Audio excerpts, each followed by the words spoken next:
Ada yang mengatakan bahwa tulang dan kotoran yang dibuang di dalam rumah akan mengundang jin untuk datang. Karena tulang dan kotoran adalah makanan jin.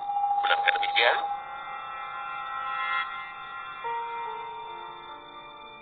Jin sama halnya dengan manusia. Mereka pun melakukan aktivitas makan dan minum. Mereka memakan tulang dan kotoran. Sehingga di antara tempat yang mereka suka di dalam rumah adalah toilet dan tempat sampah yang di dalamnya terdapat tulang. Maka ketika kita membuang tulang di dalam rumah, itu sama dengan mengundang kehadiran jin untuk menyantap tulang yang kita buang itu. Sebagaimana hadis dari Abu Hurairah radhiyallahu anhu, beliau bersabda, tulang dan kotoran merupakan makanan jin. Keduanya termasuk makanan jin. Aku pernah didatangi rombongan utusan jin dari Nasibin, dan mereka adalah sebaik-baik jin.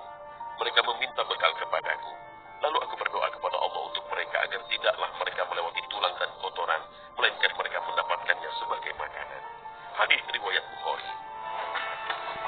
Tulang bekas makan atau kotoran lainnya memang sebaiknya segera dibuang di tempat sampah di luar rumah. Dan sebelum membuang tulang dapat membaca bismillah terlebih dahulu.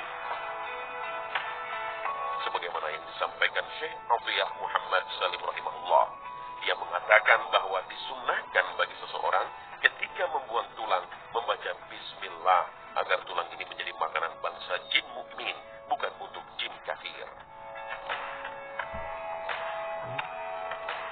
Ibnu Mas'ud radhiyallahu anhu menceritakan bahwa para jin datang kepada Nabi sallallahu alaihi wasallam dan meminta kepada beliau makanan yang halal.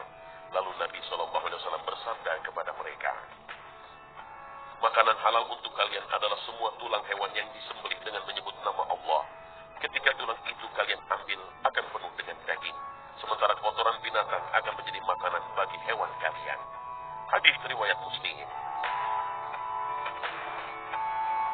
Makanan yang jin dan setan konsumsi bisa jadi sama dengan apa yang kita makan. Hal itu terjadi ketika makanan yang kita konsumsi tidak dibacakan bismillah, sehingga ketika manusia makan, jin kafir pun ikut memakan apa yang kita makan. Dalam hadis dari Umayyah bin Mihsan radhiyallahu anhu diceritakan, Rasulullah sallallahu alaihi wasallam pernah duduk dan saat itu ada seseorang yang makan tanpa membaca bismillah hingga makanannya tersisa satu suapan.